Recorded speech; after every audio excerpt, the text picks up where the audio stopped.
Bonsoir à toutes et à tous, et merci de me retrouver sur ma chaîne Alexandra Cartomancienne Écolo. Donc, comme promis, je vous fais cette première vidéo sur mes gestes écologiques. Donc là, je vais vous faire un préambule, pourquoi je suis passée au zéro déchet, au minimalisme, et j'espère que ça va vous parler. Comme je l'ai déjà expliqué, je suis TSA, donc autiste, avec un TDAH, donc j'ai besoin d'avoir mon texte en face de moi. Donc je ne vais pas forcément vous regarder à chaque fois, je vais sans doute lire mon texte. Je vais voir comment ça va pouvoir se dérouler au mieux et j'espère que ça vous plaira. Alors pourquoi le zéro déchet, le minimalisme? Pour ma part, ça a commencé par une prise de conscience, un retour hebdomadaire de mon hypermarché.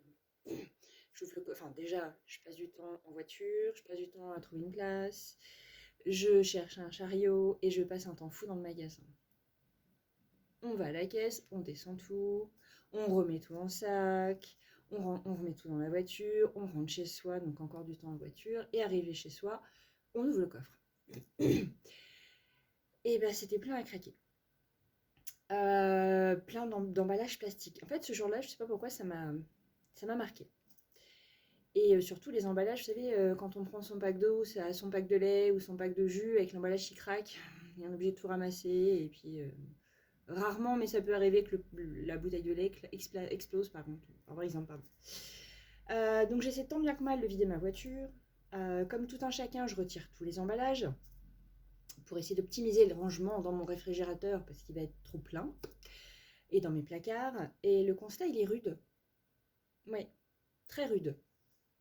Pourquoi? Parce que ma poubelle recyclage, donc je suis très fière, je recycle, je suis le courant, je fais ce qu'il faut, comme il faut, dans le bac jaune, je recycle mes plastiques, mes cartons, mes papiers, mes bouteilles, tout ce qu'il faut.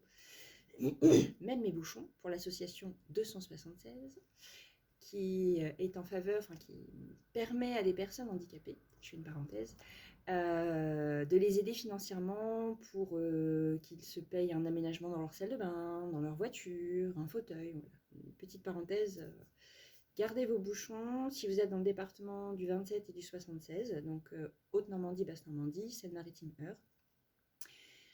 C'est une super association, ils font un boulot énorme et merci à eux. Donc voilà. Donc ma poubelle recyclage est pleine à en vomir.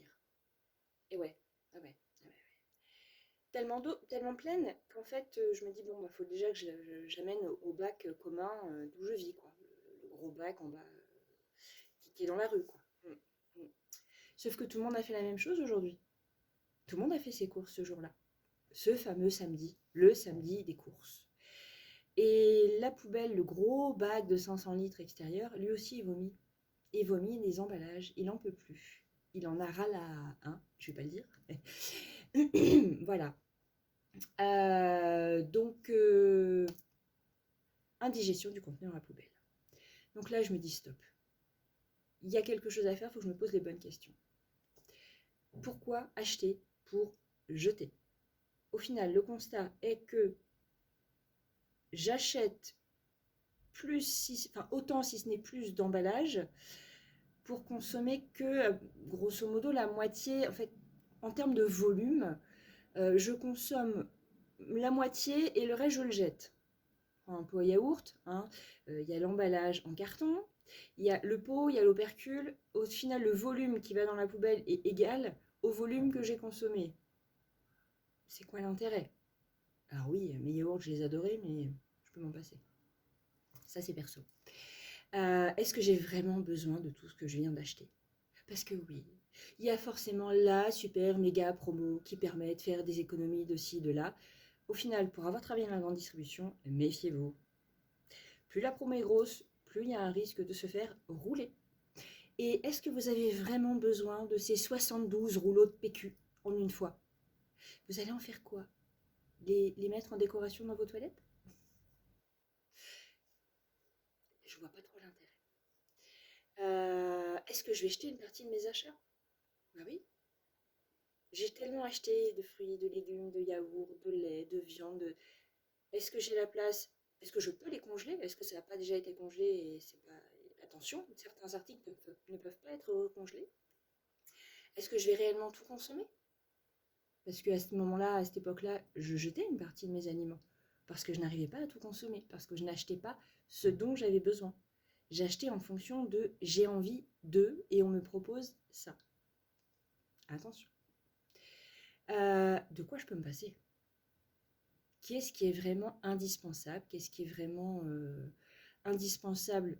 On va dire la base de l'alimentation, la base de l'hydratation, le petit plaisir, hein, on va pas se le cacher. Tout le monde a besoin de se faire des petits plaisirs alimentaires. Moi, c'est avec le petit paquet de cacahuètes ou le paquet de gâteaux au chocolat. Mais chacun a son petit plaisir alimentaire. Voilà. Par quoi est-ce que je peux remplacer certains indispensables? Un exemple tout bête, l'essuie-tout. Pour moi, le produit phare d'une inutilité monumentale qui a été... La mode a été lancée, mais en fait, un chiffon, une microfibre, même une éponge, ça remplace l'essuie-tout ou un torchon. Quels sont les produits qui me paraissent indispensables? Ça, à vous de vous poser la question en fonction de votre consommation, de votre mode de vie. Autre parenthèse, attention, allez-y à votre rythme. Il n'y a rien de plus important que de respecter son propre rythme. Plus vous allez vous forcer, moins ça va fonctionner.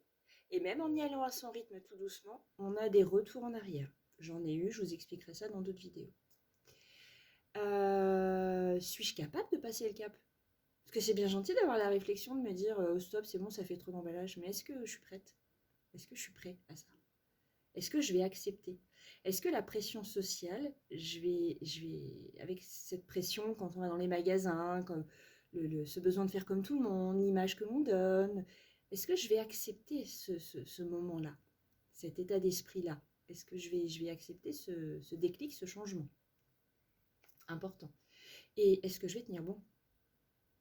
Parce qu'il ne faut pas faire comme la bonne résolution du nouvel an. Oui, alors je m'inscris à la salle de sport, je décide de manger comme ça, et honnêtement, qui tient ces bonnes résolutions-là? Pas grand monde. Moi, la première. Donc, de ma propre expérience, mon tout premier conseil, celui qui ne va pas vous mettre la rate au courbouillon, pas de pression, ne pas s'imposer des choses trop importantes, trop lourdes, trop compliquées en termes de changement dès le début. Voilà. Personne n'est parfait et on ne le sera jamais, puisque la perfection n'existe pas. Puisque c'est le regard des autres qui fait ce qui est parfait. Je prends souvent l'analogie, quand on regarde une œuvre d'art, certains vont la trouver belle, d'autres moche, d'autres n'auront qu'une opinion, d'autres vont la trouver extravagante. Voilà, chacun a son regard, son expérience de vie, et chacun réagit à sa façon. Donc il n'y a pas de perfection, ne vous mettez pas la rate au courbouillon, pas de pression, un petit pas après l'autre, tout doucement, tranquillement, et à la limite, avant même de commencer, réfléchissez, mûrissez l'idée, si vous avez vraiment envie de passer le cap, et réfléchissez à ce qui vous paraît le plus... l'idée, la première qui vous vient la plus facile à l'esprit. Voilà. Et surtout, écoutez-vous. Et déjà, si vous commencez à vous poser des questions sur votre manière de consommer, c'est déjà super. Félicitations. Et si des gestes sont déjà mis en place, regardez l'effet que ça a eu sur vous, sur votre entourage. Voilà. C'est un petit retour sur l'expérience qui parfois fait du bien. Donc ça, j'en ai déjà parlé. Ah oui, donc pour ma part, j'ai commencé par les packs d'eau.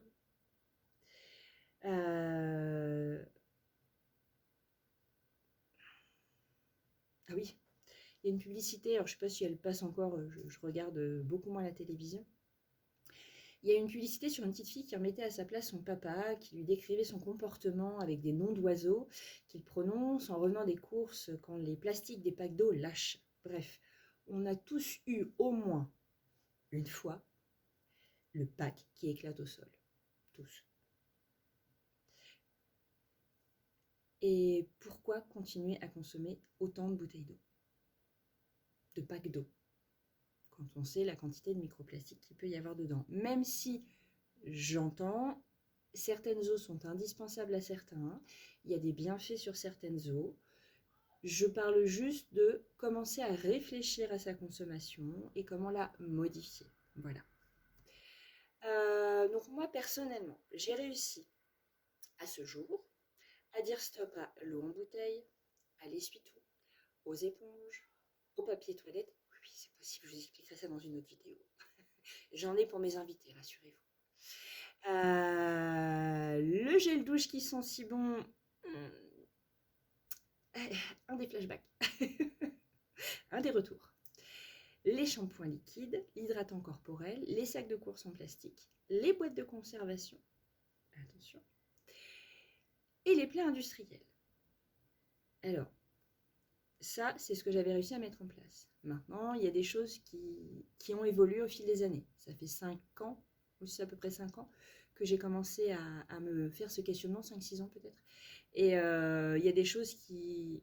J'appelle pas ça des retours en arrière, j'appelle ça des... Ok, là je suis plus capable, je fais une pause, c'est pas grave, je lâche prise, et je reviendrai quand j'y arriverai. Point. Mais déjà, si chacun fait un tout petit effort, c'est déjà énorme. Et donc j'ai dit oui au bio et au local.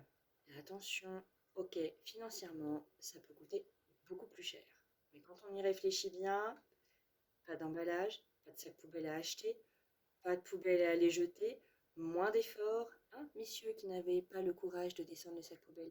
Hey, en achetant du bio, il y a moins de poubelles à descendre. Je cuisine. Bon, ça, j'ai toujours cuisiné, mais le fait de cuisiner soi-même, je trouve qu'on consomme, qu'il y a moins de déchets, beaucoup moins. Je fais une parenthèse encore, une pomme qui commence à tourner un peu dans la corbeille à fruits, je la rajoute dans une petite poêlée avec une pomme de terre, des lardons, de l'oignon et puis, je sais pas moi, une courgette. Voilà. Une petite poêlée, hop, la pomme, au lieu de la laisser pourrir parce que non, elle est pas bonne, je vais pas la manger, puis de la regarder et d'attendre qu'elle pourrisse vraiment, puis de dire oh c'est pas bon, oh j'ai des moucherons dans ma cuisine, je la cuisine. Voilà.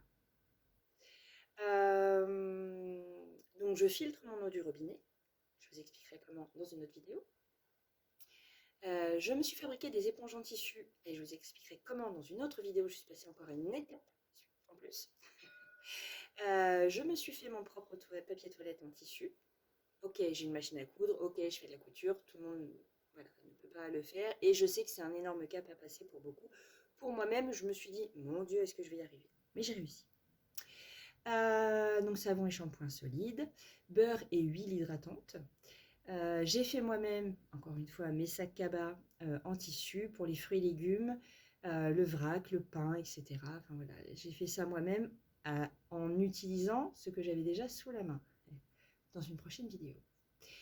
Et rien ne se perd, tout se transforme.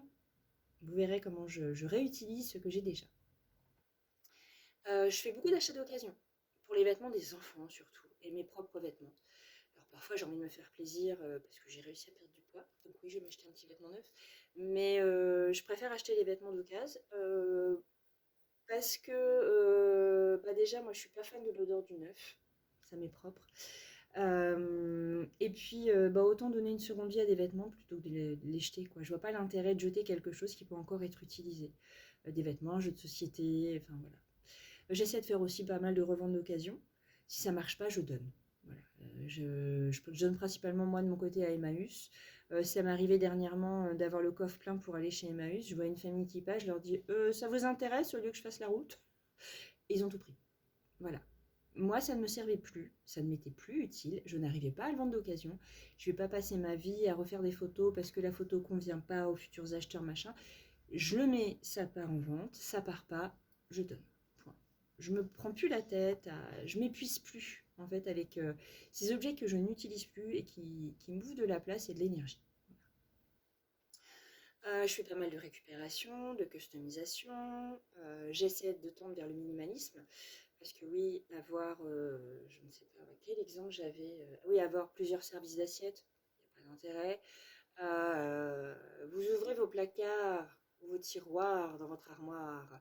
Je suis persuadée que vous avez bien trop de jeans qu'il n'en faut, bien trop de chemises qu'il n'en faut, et que vous n'en mettez pas la moitié. Je vous laisse vérifier. Ouvrez, à un moment donné, dès que vous ouvrez un placard, vous vérifiez, vous regardez. Pourquoi j'ai ça en double, en triple, en quadruple? C'est bien quand on fait le ménage au printemps. Je ne sais pas si vous le faites vous. Moi, j'essaie de le faire 1 à 2 fois par an. J'ouvre mes placards et j'essaie de tout regrouper. Toutes mes piles dans une boîte. Je fais le point sur toutes mes chaussettes parce que y en a une qui est dépareillée, une qui est trouée, une qui est ceci, une qui est cela. Je fais le point sur toutes mes chaussettes. Et, alors je me disais que j'en avais plus assez. Et puis au final, une fois tout lavé, tout rangé, j'en ai trop. Juste parce que il y en a plein dans le bac, et puis il y en a plein à ranger, et puis il y en a plein. Voilà, c'est tout bête. Donc le do it yourself, on fait soi-même. Je fais du compostage et je vis en appartement. Je vous expliquerai comment.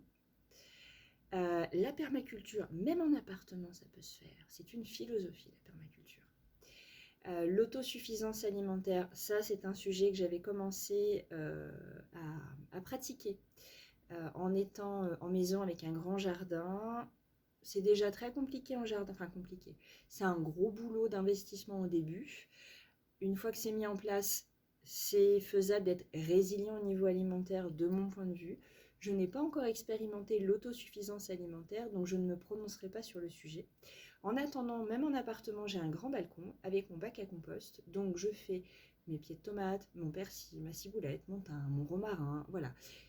Les carottes, les radis, j'ai tenté les salades, je pense que les pigeons se sont régalés des graines. J'ai mes fleurs, bien sûr, pour attirer les pollinisateurs. Voilà, il y a quand même un minimum qui est faisable. Mes fraisiers, qu'est-ce que j'ai encore d'autre? C'est déjà pas mal. J'ai même un hortensia. Et un hôtel à insectes, attention. Important, si vous voulez des fruits et des légumes, accueillez les insectes comme il se doit. Ils ont de moins en moins d'endroits où se poser. C'est très important. Si vous avez un jardin, par exemple, un tas de branches avec un tas de feuilles, non seulement ça attire les insectes, mais en plus ça fait un nid pour les hérissons. Donc oui, la cabane à hérissons que j'avais faite avec une caisse à vin en bois récupérée. J'ai juste découpé une entrée. Je l'ai recouvert de feuilles, de branches. Je l'ai caché dans un coin au pied du tronc d'un arbre. Et j'avais un petit copain hérisson qui venait manger mes limaces et tout un tas de petits animaux dans mon potager pour éviter que ce soit les limaces qui me mangent mes petites boutures. Bon, après les escargots, perso, j'en ai mangé aussi. Au beurre et à l'ail, je vous rassure, un pas cru.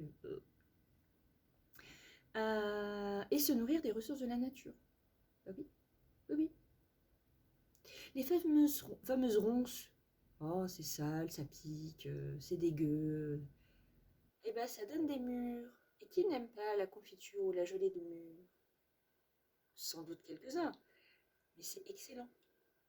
50% de fruits, 50% de sucre, non raffiné s'il vous plaît. Vous faites cuire tout ça. Perso, je les fais cuire entière, je les mixe, parce que les morceaux, c'est pas mon kiff. Sucre à confiture ou pas, peu importe. Une fois que c'est chaud, en bocal de récup ou en bocal le parfait avec le joint, sur vos crêpes, c'est trop. Donc il y a plein d'autres ressources alimentaires, je suis pas encore suffisamment calée là-dessus, mais je vous en ferai part sur une prochaine vidéo également. Et je me suis posé des questions, parce que j'avais deux magnifiques chiennes bergers allemands, sur l'alimentation animale, sur les antipuces antitiques naturelles, sur le produit à vaisselle. J'ai toujours pas trouvé de solution miraculeuse sur le produit à vaisselle. J'ai testé au camping le savon de Marseille avec une brosse et rinçage avec à l'eau bouillante. Au camping pour la petite vaisselle, c'est génial. Tous les jours, je l'ai fait. Je préfère quand même le produit à vaisselle qui sent bon les îles. J'ai pas encore trouvé mon bonheur. Je ne désespère pas, je vais trouver. Vous voyez, ça fait partie des choses où je suis pas encore au point, mais c'est pas grave. Je ne me culpabilise pas là-dessus. Il n'y a aucune culpabilité à avoir, chacun y va à son rythme. Les répulsifs à moustiques, fourmis et rongeurs, ça j'ai trouvé un super truc pour les moustiques, je vous en parlerai. Fourmis aussi. Le dentifrice, les cartouches d'encre, les jouets d'enfants. Je fais beaucoup de récup, de jouets d'occasion. Et puis parfois, un rien fait un jouet. Donc, les véhicules électriques, ok. mais la batterie, elle ne se recycle pas. Questionnement. À savoir qu'actuellement, j'ai un véhicule hybride, essence et la batterie électrique qui se recharge toute seule. Récupération d'eau de pluie, alors ça, je valide à 200%. Production d'électricité soi-même. Alors, je valide aussi, après, effectivement, les panneaux solaires ne se recyclent pas. Il y a une polémique sur la durée de vie des panneaux solaires, etc. Je ne suis pas encore au point là-dessus, j'en parlerai sans doute dans une prochaine vidéo. Le système de chauffage, avec cette polémique où ils veulent nous interdire le chauffage au bois. Voilà. Et plein d'autres sujets encore, parce que oui, j'ai un cerveau qui fuse trop.